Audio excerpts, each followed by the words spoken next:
All right, click the links for Odyssey, Bit Chute to join channel, become a member, support channel on Coffee, or be sure to join the Telegram. A little bit of a free speech platform, but it is what it is, and free speech kind of works both ways. You can say what you will.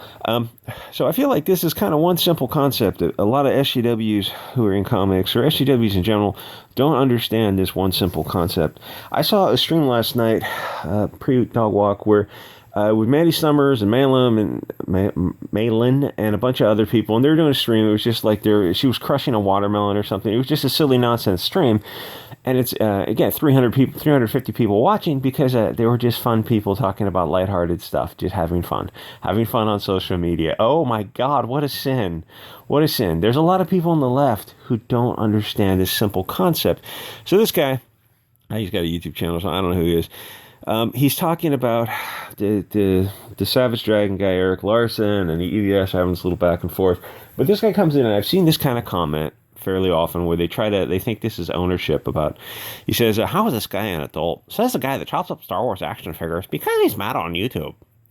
And so this guy comes in and answers the simple explanation. He says he's chopping up Star Wars figures, you idiot, because it builds an audience that allows him to make several $1 million, you dumb twat. Also, it makes people like you cry because it's entertainment, you dumb twat. So there's a big segment of people on the left who don't understand that simple concept, and they're kind of painted themselves into a corner.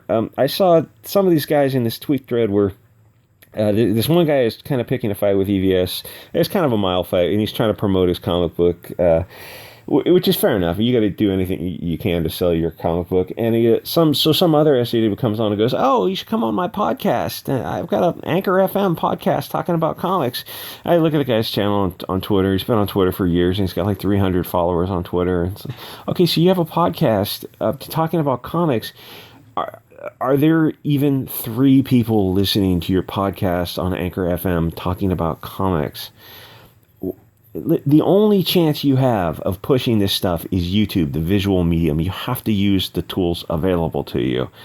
YouTube, it's very low cost to get into YouTube. You're talking about, for a phone and a tablet, very, very small amount of money. Technically, all you need is a phone, right? You got to use those tools available. Oh, no, I've got a podcast. We talk about comics. So here's what came into my head. It sounded profound when I wrote it down. Comicsgate sells comics by not talking about comics.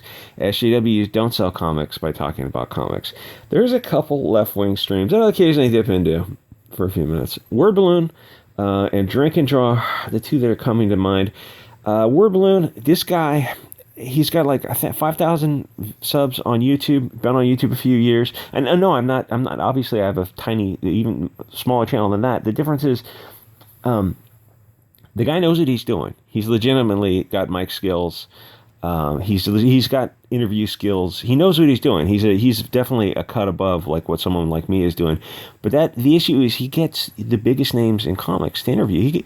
He gets Mark Waid. He'll have Mark Waid come on and all these other huge names on interviews.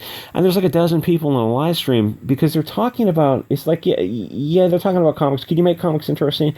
Yeah, you can make comics more interesting. And someone like Comics Girl, 19, can make stuff more interesting. It's not just because she's a cute chick, but it's like she's putting a lot of production into trying to sell these comics or sell the stories.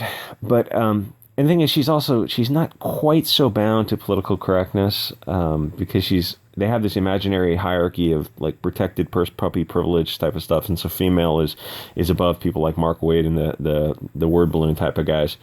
But they do these interviews, and they can't talk about anything that's not pre-approved left-wing. Let me zoom in on this.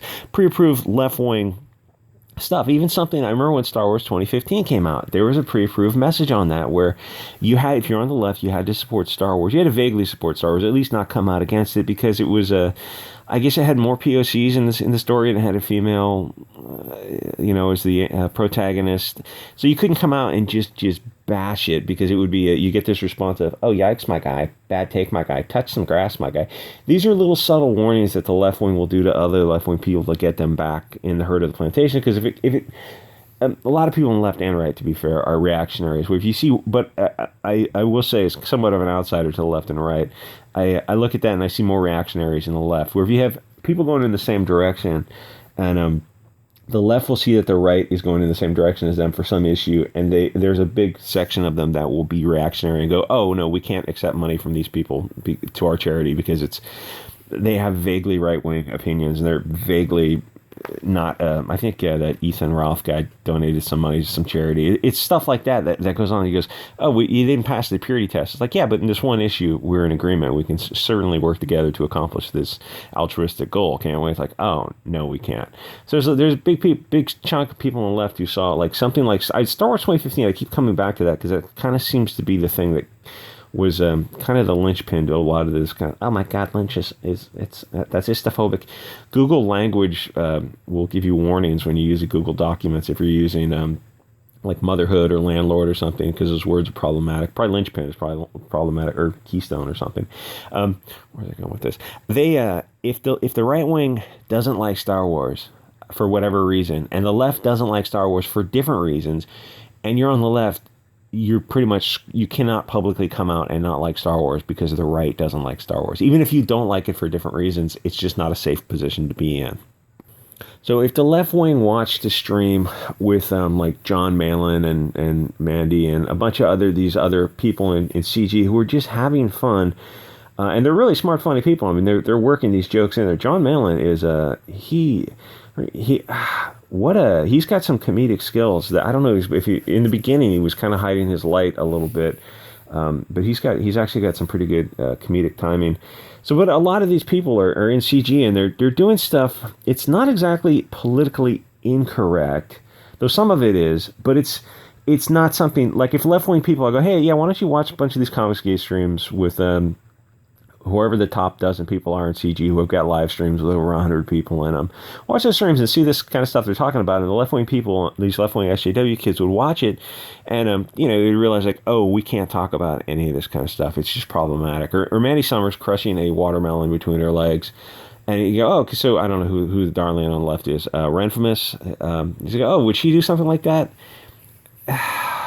They have too many issues with like sex and sexuality and this oppression hierarchy, and they have a lot of issues where if someone laughs a little too hard, it's like, oh, problematic, or someone makes a dirty joke about it, it's problematic. It's all this kind of so they kind of paralysis of indecision or something, or analysis paralysis when you're like that's kind of basic 101 with a lot of stuff is you kind of just want to get something out the door, get it in people's hands, even if it's not perfect. And that kind of applies, I mean, unless you're dealing with something like medicine, that it kind of applies to a lot of projects to get something out the door. With comicsgate especially too. It's like, yeah, you want to go over it a few times, but you don't want to Chinese democracy it where you're working on an album for like just way too long. You've got like a certain time period, get it out the door, even if it has little errors. And then on the next project, like I'm sure everyone in comicsgate looks at their first projects and looks at them and probably cringes, even though I've seen a bunch of these first projects and they look fantastic to me, but they're probably looking at their first few projects and go, oh, yeah, I would have done this differently. It's like, yeah, but you did do it the first time. You got it out the door. You got people's eyeballs on it. And a lot of people are buying comics, and I'll use like Clint Stoker's Downcast and Soul Finder by Douglas Ernst. And there's a couple other projects that were beginner projects, and they were a little rough. And I'm not trying to be a dick because they were good. I have them both. They're good, but they are beginner projects, but they're very good beginner projects. But they got it out the door and into your hand. And for both of those, like you're buying projects, and this is something the left wing doesn't understand. They claim to support each other just to support each other, and we do too. But a lot of people are buying projects simply because they're coming from a Christian perspective, and they want to support that. And people on the left, or just a nice perspective, Clint Stoker and Douglas Ernst are very good people. And there's a lot of other people. I wish I could think of them. Tim Lim. There's like this, and Doug Tenaple too. There's like this subsection of comics, and there's a lot of support for this kind of stuff. And people on the left, they look at this and they go, "Oh, if that's not a good reason to buy comics." It's like, well, my brother. Any reason is a good reason to get the product in somebody's hands. And for stuff like Downcast and Soul Finder, they were good. Don't get me wrong, they were good comics. but they were like, even they would look at him and go like, yeah, this is a like Clint Stoker is a genius because he put that comic out for like $15, which meant probably put it out at cost. But he's slowly belting out repeat buyers, and people look at this and go, "Oh, Downcast is good. I know where he's going with this. This kind of a steampunk, technopunk, future not Mel Gibson, not Neil Stephenson, but oh my God, I can't remember the guy's name. Neil Stephenson, and then the guy who wrote Mona Lisa Overdrive, the guy who wrote all those books that Mona Lisa Overdrive, who's that guy who did Berserker? Keanu Reeves. He did a bunch of movies at this guy's books. I can't believe I'm not able to think of this damn name. Someone in the comments will think about it. I can't remember the guy's name, but he did that kind of genre of books, and people are you kind of read it and you go, oh, this is good. It's rough, but I know it's going to get better. Like with all the comicsgate books, and you look at Clint Stoker and you look at what he's doing on his YouTube channel, what he's putting together, the effort he's putting in. It's like, the stuff is going to improve, and the only way to get the improved second and third comic is by supporting the people now. With if it means you're buying something for that was only $15, that means even shipping that was still pretty cheap. Or Douglas Ernst, there are all these other. Tim Lim has got Tim Lim is phenomenal. He's definitely he's like a professional comic or artist. I mean. So you're supporting them to get the future projects. And a lot of people on the left who just don't get a lot of this stuff because they have this, they have these rules they've built for themselves where everything they say, they're so, like if they made a verbal faux pas, and they said colored instead of POCs or something kind of like that, something on that level, it's like they panic because they know that, the internet is forever and people will always, yikes, my guy, bad take. I remember back in 1986 when you said something was colored. Like, you're never going to let that go, are you? That's a lot of the paralysis of the stuff on the left wing. So if you look at these left wing channels and they have podcasts and stuff, and it's like, yeah, you're trying to raise $7,000 to fund some comic. You don't have to avoid CG. It's like if you're on the left, you could just wash all this stuff off and just start talking to people and start talking to people on shows. And it feels like it's got to be so stressful to carry all this left-wing ideology around with you the whole time, like to have this political commissar book on political correctness, to always have to follow these rules of never... It's not a question of forgive and forget, because the left doesn't believe in that. They believe in it's accountability culture, my guy. Yikes, my guy.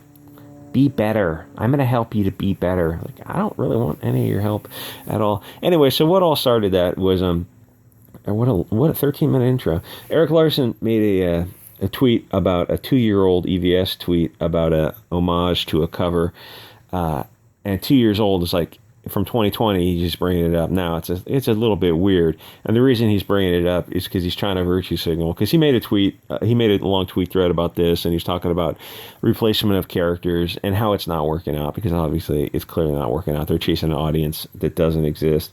So then he had and it wasn't, what he said wasn't politically incorrect, but it wasn't fully politically correct to say that you don't just love the replacement of standard characters. Like, you're saying stuff, I think, like, to paraphrase him, Spider-Man is Peter Parker. When you want to go see Spider-Man, you want to see Peter Parker. You want to see Thor, it's like, it's not a mantle title, it's the guy's name. You want to see those specific characters, and what you're really saying is you don't want to see those characters replaced, and nowadays that's politically incorrect to say that. Oh, what do you mean? You're a 40-year-old Englishman. You don't want to go see Riri Williams? Like, no, can't really identify with that. And it's not even so much that, it's that, like, but Riri Williams isn't. She's just some little black girl who kind of wants to be the new Iron Man. She's not the character that built up the storyline over the past 70 years. Why would you want to see some kind of Johnny come lately? If you don't, you're obviously istophobic. That's just retarded logic. That doesn't make any sense. That doesn't make any sense. I mean, you could say the same by not wanting to see Tony Stark. You're istophobic against Tony Stark, who's, I don't know, what he's supposed to be, vaguely Mediterranean or something. Anyway, like, comment, subscribe. I'll see you guys on the next episode.